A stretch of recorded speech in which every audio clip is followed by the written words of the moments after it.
Hi everyone, welcome back to my channel. It's LolaAjisafe here. We are reviewing Reunion Part 1.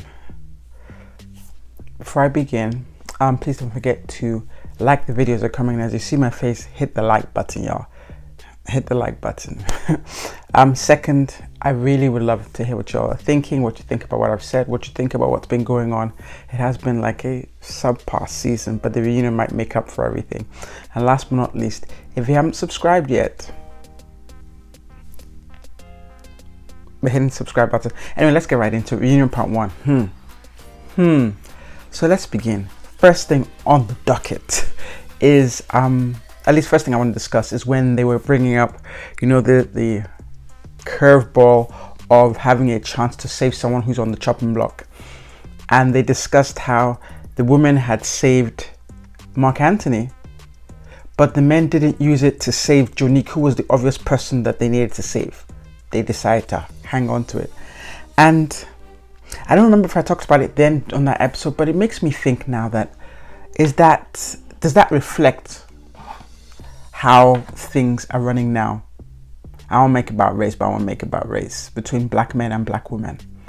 That still, regardless of what goes on with us, regardless of the fact that we are considered, you know, we're at the low end of the totem pole, we're still batting for our men. We're still trying to save them. But are they trying to save us?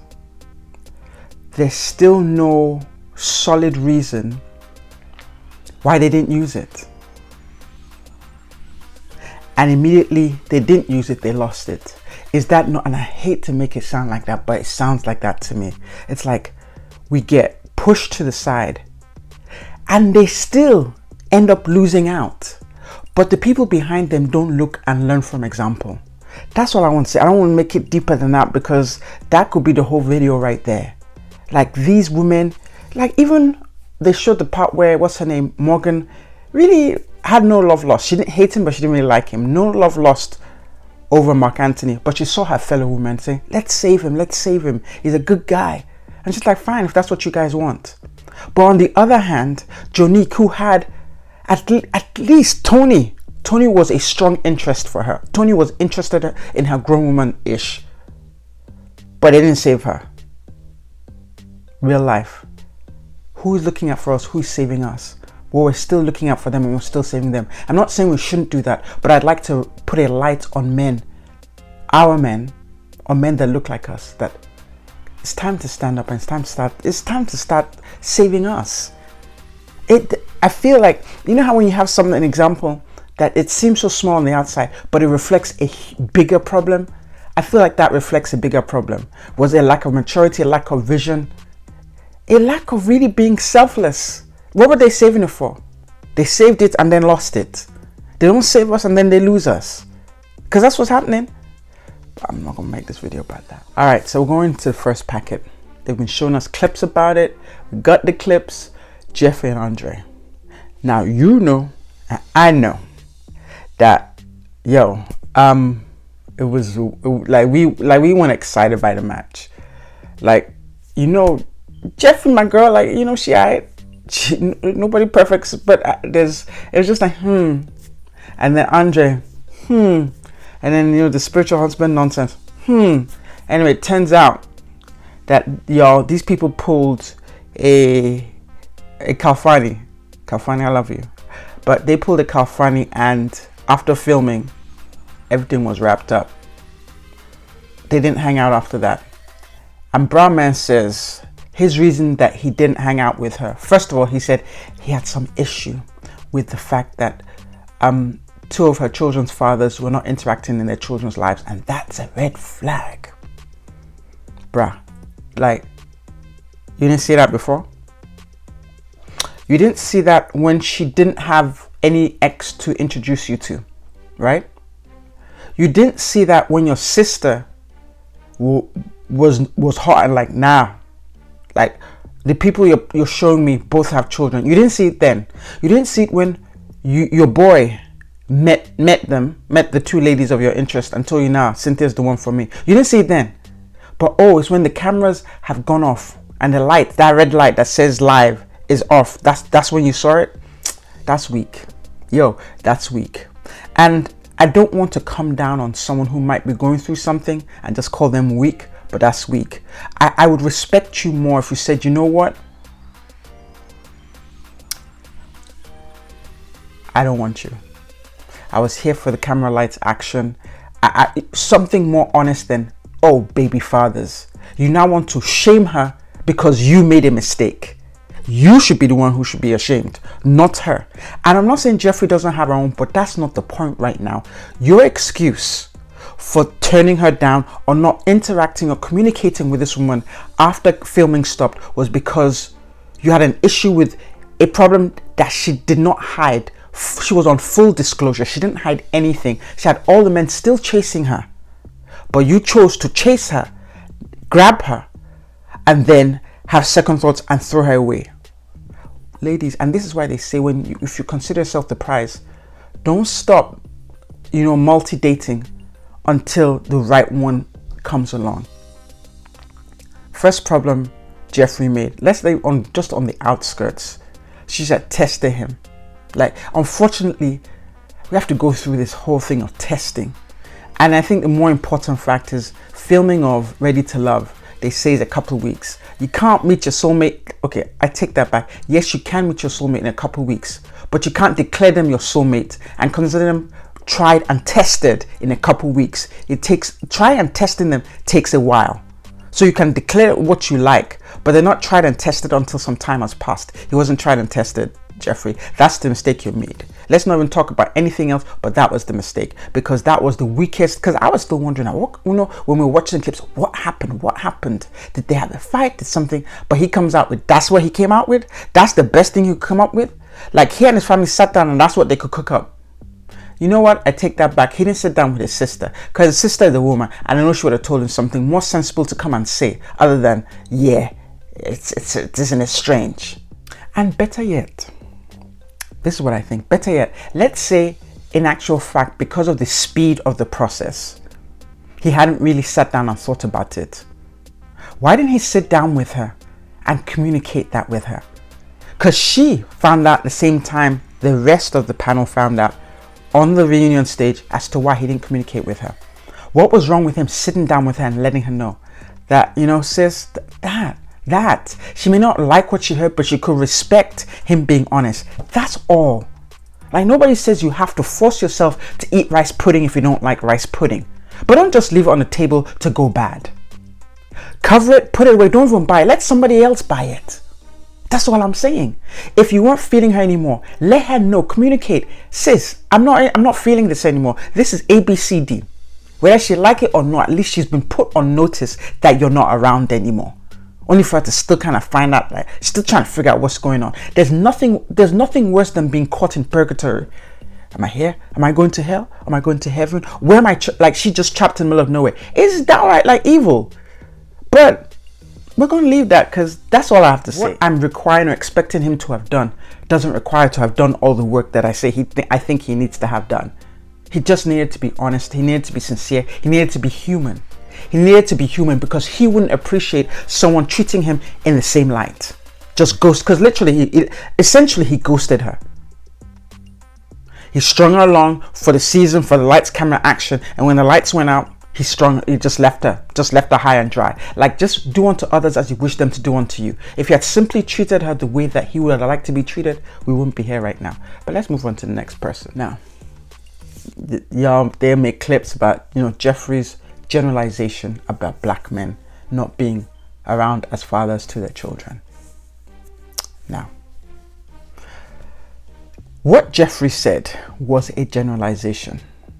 And a generalization is risky at best, dangerous when you go into the depth of it.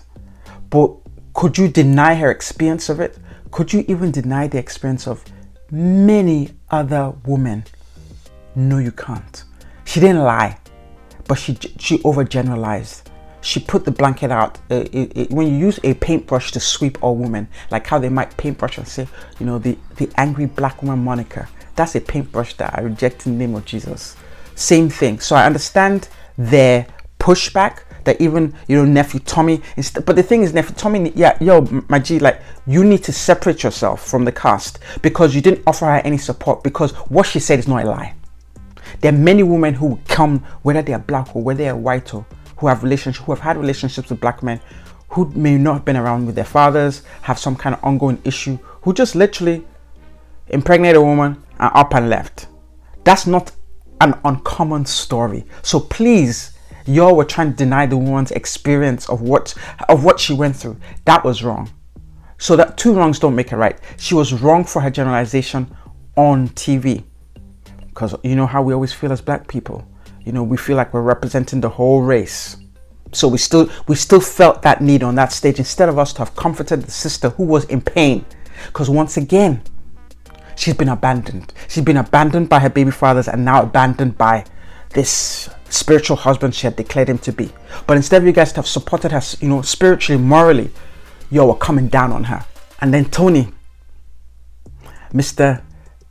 Don't know his left from his right, he coming on her too. Like, gee, that was Tony had no say in the matter. He should have sat down his little pink jacket and kept quiet. But he's talking. Like, that's the only person he can run his mouth to, because the minute Morgan comes up, he can't talk fast like that.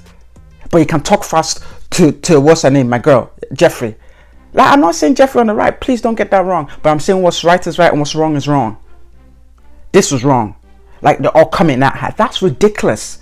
Tony coming at her, Andre coming at her, and nephew Tommy wasn't even playing Switzerland. He coming at her low key too. Like, you're wrong for that. Yes, she was wrong for generalizing, but you're extra wrong for not comforting her in the time when you could see that she really could have used some support. I'm just saying this is rubbish. Like, at this point, they shouldn't even recruit women, because women, it looks like on this Ready to Love platform, I don't know if what goes on behind the scenes, but in front of me, I'm not seeing enough support for the women. I'm just saying. If you're really trying to mix up, maybe you need to get two hosts. A support for the women and a support for the men. Because it really looks like nephew Tommy really gives the guys more support based on his experience and how he rolls. I mean, you're familiar with what you know.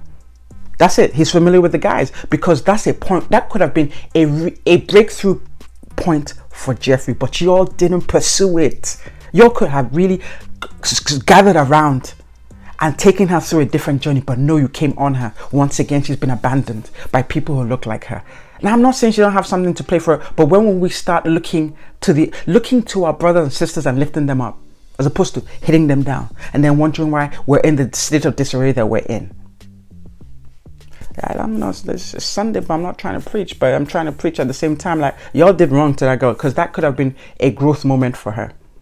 But no, you all just came down her. And Jeffrey's been through a lot. So yeah, she can be all soft and play that soft, squeaky little voice. But when y'all come for her, she come out hard. Like, you see the claws come out because she's had to fight. Had to fight all my life. Yeah, she's had to fight. So she knows how to fight. So immediately when she goes into fight mode, she's not listening anymore. But if y'all had come through a different way, she could have left with some understanding that she didn't have before she got there. Y'all missed the point to teach this poor sister. But that's how I feel like y'all shouldn't have just come out that. So yeah, Andre immature. Nephew Tommy wrong. Tony, like I said, he just needs, like, you know how when the choir master say this, that's what he needs to have done, because he needs to sit down and focus on his own problem, but he focused on somebody else's problem, and like, he getting all like, animated about it. Like, bruh, like, you need to fall back. You had no dog in this fight, so please. Anyway, and then this whole new cute little thing where they do the behind the scenes. Yeah, I don't know, these people forget that they're mic'd up. So anyway, while Andre's mic'd up, he talking, I don't remember who he was talking to anymore. He talking to somebody about, and adding on to her, like, the reason why I didn't communicate with her is, I didn't continue, she didn't reach out to me. What? Who is raising these boys? Because he's still a boy. She didn't reach out to you. My guy, you're a man. I guess you're not aware of what the role of a man is. A man is meant to pursue.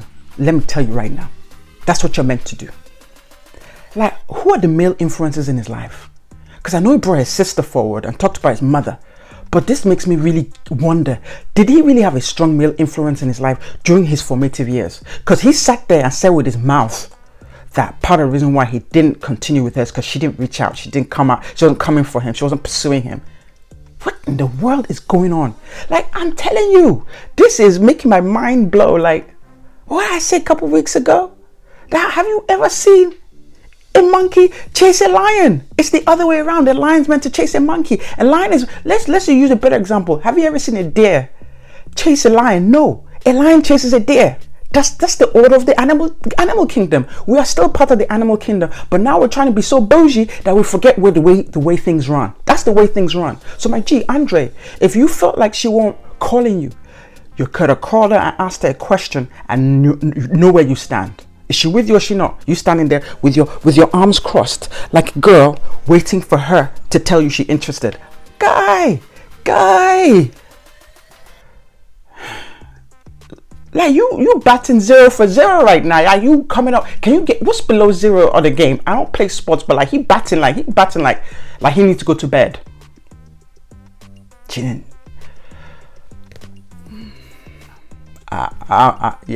I'm a little hot about this y'all can see, but she didn't reach out to him, so that was it for him. All right, I think I said enough. I ain't gonna kill this dead horse already. And I'm watching the video, I'm like, yo, where the French love doctor? I don't see Fabian on the couch. Like, where he at? Like, he's shamed? Like, he's too shamed to show up? Because my G, you signed a contract, yo. But I don't see him on the couch. But let's keep going. So we get to the Corvea packet. You know, the camera pans to DeMario for a second. That his name? Cause I forgot everybody's name. Like, forgive me. Like,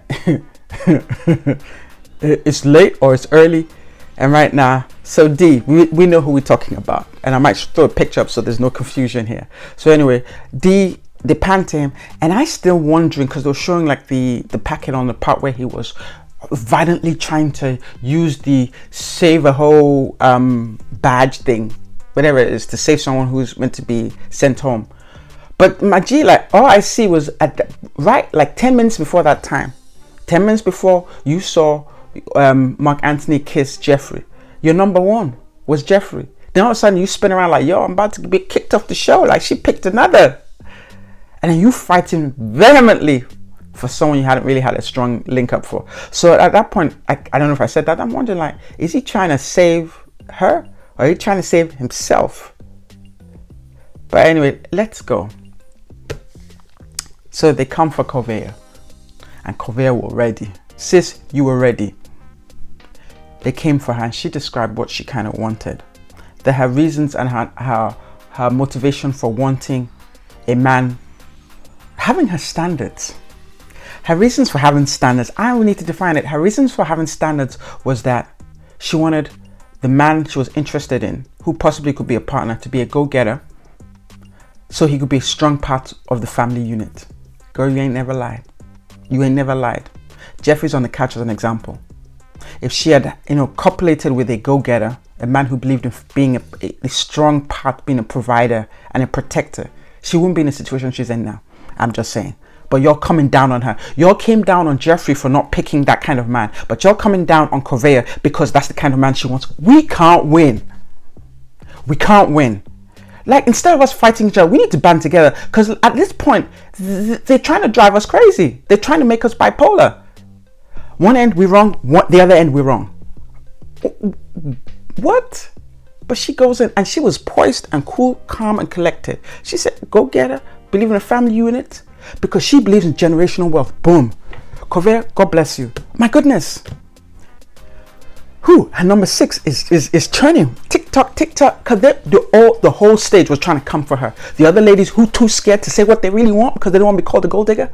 And the others who so far below the standard line, know they're below the standard line, but now want to eliminate that standard line because they can't meet it.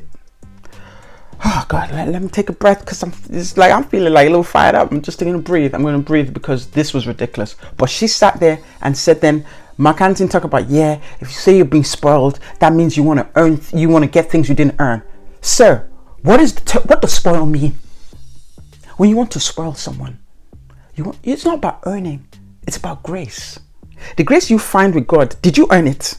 You didn't, Mr. Mark Anthony. The cute little pretty face, did you earn that cute little pro face? You didn't earn the pretty face you have. God graced you with it and pitied you. I don't know what's behind the pretty face. I can't speak for it. But you got graced with a pretty face, but now you want to hate on somebody else because she's got standards and you can't meet her standards.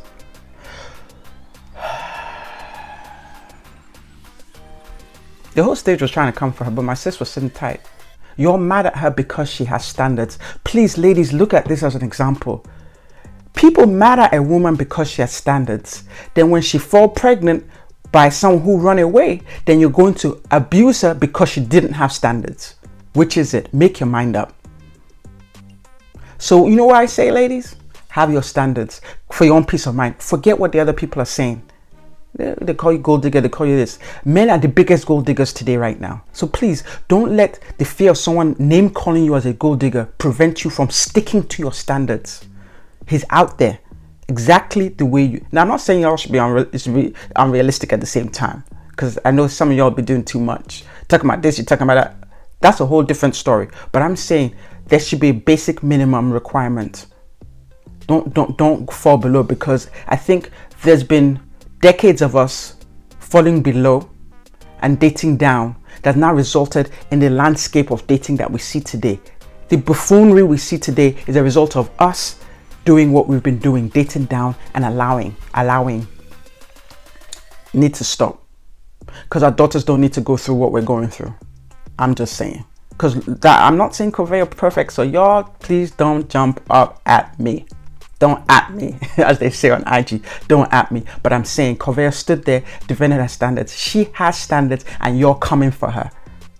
Sorry for you. But yeah, I'm just saying, don't let the fear of someone calling you a name or looking at you some kind of way. They're not seeing your everyday life. You go have a kid with someone who's not serious, doesn't believe in being a provider, being a protector.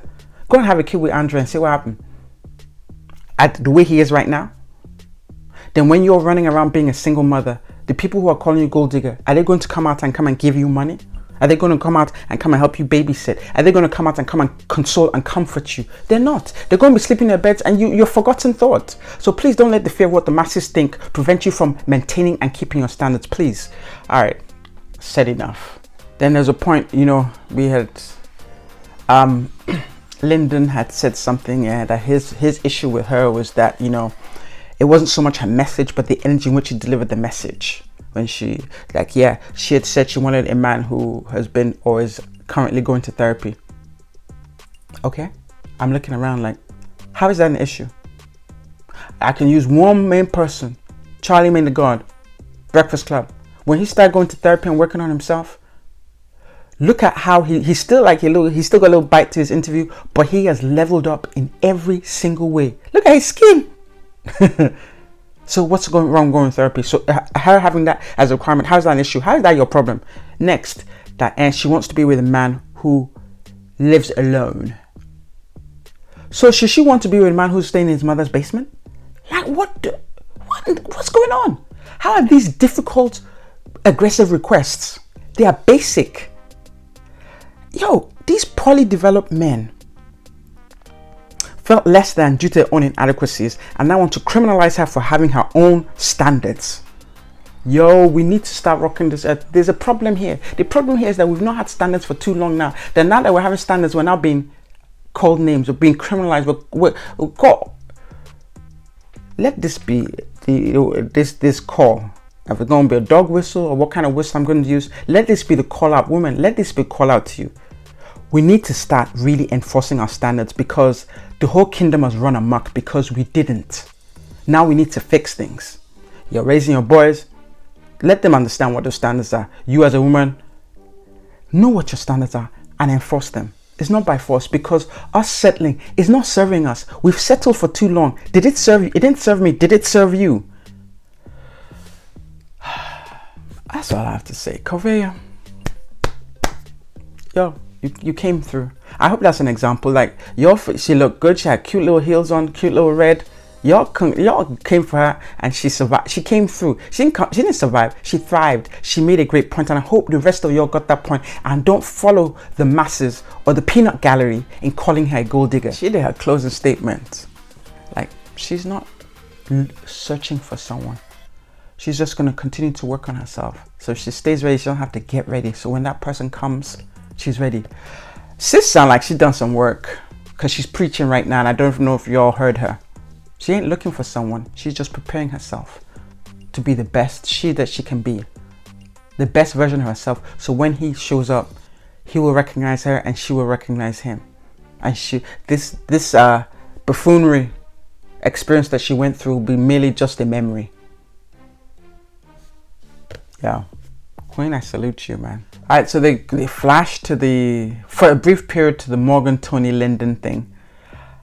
And I know I've said this before, and they kind of talked about it. They kind of flashed to Marcia when, Lyndon tried to lean in and get it, like, without thought. Lean in, he hadn't created any intimacy, hadn't created a situation where he knew. Like, he just leaned in, like, real carelessly, like a little kid he didn't read the room. Showed the leaning with Marcia, him asking Mercedes, do you like me, or whatever it was.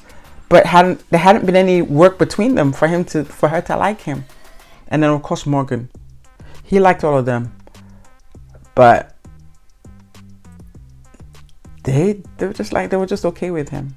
And I think I'd said this before. It's like, okay, what is going on with Lyndon, or what had been going on with him? Because now he got a girl. I don't know what's going on in that situation. But what was going on with Lyndon at the time, where all the women he was batting for were not even in the least bit interested in him. Honestly, the closest person to it was Morgan, but even Morgan admitted that she had been so wrapped up in Tony, she had not made the effort to really get to know Lyndon as a partner.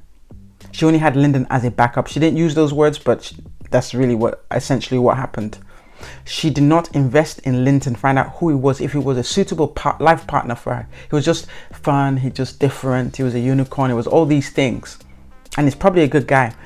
But the question I'm not calling him a bad guy, is like, how he get himself in a situation where all the women he liked are not interested in him, and that was it. And that's what he was running with. And that's how he ended the season, with his hands empty. Did he not see that?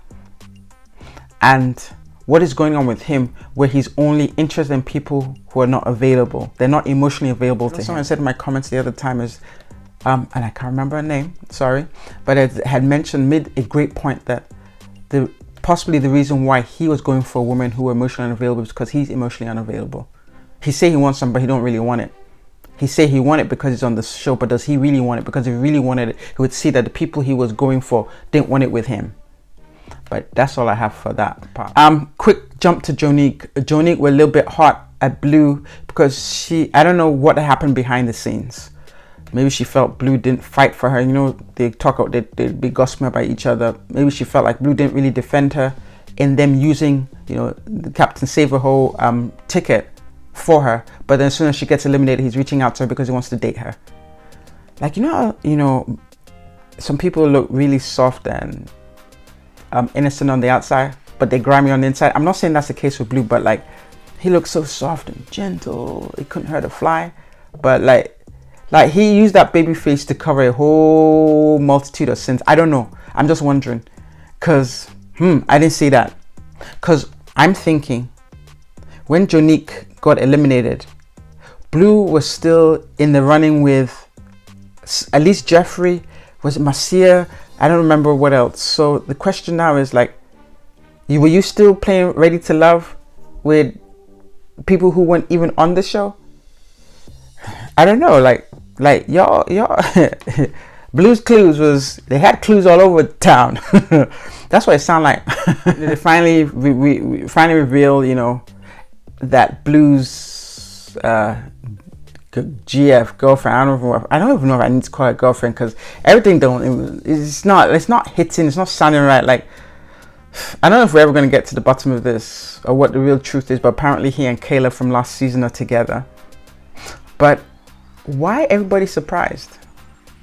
Like, from my understanding, and I don't know if this is the case for this season, usually most of the cast members remain together, even, and the other seasons kind of mix and mingle. So I get how you might have met Kayla. But how all his boys and all the ladies on stage look shocked. 1, 2. What was Z hinting at? I don't know what transpired. Was he still playing Ready to Love, even though he was off the show Ready to Love? Like, was he promising Z stuff like, I don't know, something transpired. And like I said, it just, with each coming season, the behind the scenes stuff gets grimier and grimier. And the whole premise of the show is now lost. Cause I don't know, like, everybody's hinting, throwing out possibly is the killer just to save face. Was he, I don't know, I'm never going to put it out there, but it just seemed something don't sound right. So there's something we're not privy, like when something doesn't make sense, that means we don't have all the facts. We don't have all the facts here. I'm not saying him and Kayla are not dating, I just don't know. Because at one point he said on the stage, he said that he and Kayla have been together 3 months. But when Z, who been talking to him regularly, maybe as recent as a week or 2 weeks ago, wasn't even aware that he was, and a man can lie about that, that's true. But there's something he said or something that transpired between them that made her feel self-assured to be shocked that she was not aware that he was seeing someone. And then he now told Z that, oh well, actually it's really been a month. Like when you have to start biting your tongue and redistributing the facts, they're no longer facts anymore. Something ain't right. Like we don't have all the facts. Something is in it. Something ain't right in the milk. So Blue's Clues been leaving clues everywhere. So hopefully we'll find one of those clues and solve this riddle. Alright, apparently, you know, I'd said I hadn't seen Fabian Fabrice, like, what her real name though? But you all know who I'm talking about. The older gentleman who should know better but didn't act like he knew better. Did a video link. I don't know if it was a shame. He said he had a girlfriend, good for him, but what I get from this is like, he was non-repentant, and I think it's okay to be you, but yeah, like I feel like he was grandstanding for the camera, and I guess he's still trying to save face, so he's throwing it back at them. No moment of growth. You know, a fool at 40 or a fool at 50 will be a fool forever. I'm not calling him a fool, but if he's not ready to do the growth that's required or acknowledge that he made some of those women uncomfortable, then you know, good luck to him, because he made those women uncomfortable, and he's saying he put it on them, not on him. And then some of the guys even did say that he would ask dumb questions like that too. So yeah, like if he wants to remain, you know, in the dark ages, that's on him. Like, you know, good luck, sir. Like, yeah, age does not necessarily require wisdom anymore. Back in the day it did, but not anymore. So that's all right. Moving on. Quick thing. So we go into the advocate suit packet. All I have to say is, look, okay, so they confirmed that she and Blake go together. Good for them. I think when I look back on Suan's, I'm sure she wants to be called Suan's time on the show, I don't think she did anything particularly prickly or ridiculous. She had a couple moments with Jeffrey over Blake. So I think Suan's problem was her association with Blake. Now, I'm not calling Blake a villain, no, but he just ornery. He rubbed people the wrong way. I feel like he had a sense of, he was very dismissive. And I feel like the way he spoke with people and the way he treated people, like he was better than them, like he was smarter than them. That was it. Like he could be quite demeaning and kind of put down. Like he had this air of, like he may have some knowledge about 1, 2, 3, but he didn't have knowledge about 4, 5, 6, 7, 8, 9, 10. But he's stuck on the knowledge he has of 1, 2, 3. Feel like he know everything, but he don't. But like I said, like he pretty in the face. Like he very attractive. Well, yeah, very attractive man. So he probably can get away with it. So I would say that Suan's association with Blake really kind of left like a damper on her. But if she got her man out the show and they're doing well, he's respecting her, and then good for them. But that's all I have to say about Advocate Sue. That's it. Like, yeah, that's the whole premise of the show. So hopefully you're all doing what you need to do and you got your grown love out of this situation. So we come back to the Morgan Linden, Tony love triangle. All right, back to this statement. Bra man, he can't explain why he made that statement. He's still fumbling. Bra cannot explain. I'm tired. All he's saying, talking about bro code, no, sir. Like, this is a point where you've had enough time to come up with something that's sincere and will also apologize, since you say you didn't mean it because you said it in anger. but he didn't come up with anything suitable. Lyndon said his reason for bringing up code broken or not was simply that he wanted Morgan to see the other side of Tony. So I don't know if Lyndon's self-serving or he really want Morgan to see. I don't know, I don't care, but I think the point here is Tony is still not giving really, like, I mean, sometimes we do some things that don't make sense or are dumb, but when we sit down and we're really apologetic, but I guess maybe he's apologetic, but he's finding some difficulty being vulnerable to show how sorry he is on camera. Because I feel like when you're really sorry, you can show how sorry you are with your words and the authenticity can come out. He was still doing like, yeah, I'm a G. Like, you know, he still has a bravado coat on, the pink jacket, was a purple jacket, whatever they were wearing. So he's still playing tough guy. I'm a tough guy from New York City. What? That's what it seemed like he was doing. But he wasn't trying to really say, you know what, I was wrong for that. Like, it didn't come out like that. It came out like, yeah, so like he broke the bro code. That's not the point. The point is you said it. Bro code or not, it came out, you said it, like, defend it and apologize. Defend it or apologize for it, one or two, but like, you talking about bro code, like you're going all the way to the right. So Morgan goes on to explain that, yeah, she chose herself, but even notwithstanding, she really cares or cared for Tony. I'm not sure what the present tense is right now. She really cares or cares for Tony. So even so much so that after filming, she was still open to them trying to figure out, she was still giving him an opening to prove himself worthy. Rightfully so. I get that. And he failed. He came up with, I'm busy, I've got this, I've got that. And she says something I completely agree with.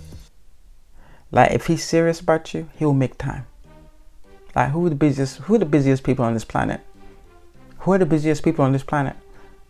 They're into somebody, they'll make the time. They'll create that time, period. He didn't create that time for her, and that just kind of told her all she needed to know, period. Excuses mean I'm not interested, but I'm not saying it, or I'm trying to figure it out. Don't use me to figure it out. You're not interested? Fine, you figure it out. If you come back to me, if I'm available, we can talk. If I'm not, then I'm not. So he's trying to keep her on a burner while he's trying to figure himself out. It sounds like right after filming, he was trying to waste her time. He wasn't forthcoming. Even though he was wrong, he wasn't forthcoming. Or maybe he was trying to punish her for having standards. That's what it was, one or two. Either he was trying to figure it out, but still wasn't sorry, or he trying to punish her and still wasn't sorry. But either way, both ways tell me he still wasn't sorry. Like, Tony, you're my guy and everything, but you weren't sorry, lad. You're wrong. So she's, you know, she rightfully says you fumbled a diamond. You know, there's only one. Every diamond has a different cut, has a different glare. We're all different. Like, you fumbled this diamond, good for you. He goes on to say, I guess in his back and forth, he trying to go back and forth with her. He can't match Morgan's mouth. I don't know why he trying. He talk about, yeah, she missed the blessing. My guy, sit down somewhere. And then and I see that, and this is Morgan's challenge, where Morgan has her work to do. But you can see she's been doing some work. Kind of explained that initially that she chose herself because she came to the show as a whole person. Now, I don't take those words lightly. I'm taking the fact that, like I said before, she's been through some things and has done some work and doesn't want to go back to where she was before. And she didn't want to take this situation, take her back. So that's why she kind of stepped to the side. Not stepped away entirely, but stepped to the side. And then when he's trying to go toe to toe with her, she just says that he's not a good person, he's a monster. And then nephew Tommy talk about, don't say that. Like, this is weak. Like, I'm done. This is ridiculous. Like, they need an additional host who is going to bat for the woman. See, a monster. So what's wrong with calling him a monster? That's her experience of him. What you could do is maybe turn to her and calm her down instead of trying to tell her what she shouldn't say, trying to police her words. When do you become the police? Like, nephew Tommy, I'm really disappointed on, like, with each season, I'm getting less impressed. Like, this season, you're trying to, when have you tried to police? I'm not paying attention. When is he policing the men like this? He's trying to tell her not to use her own words. She said he's a monster. Is that a good thing or a bad thing? That's her experience. I'm not saying I think he's a monster because I don't know him. So how is her saying he's a monster something you're trying to police?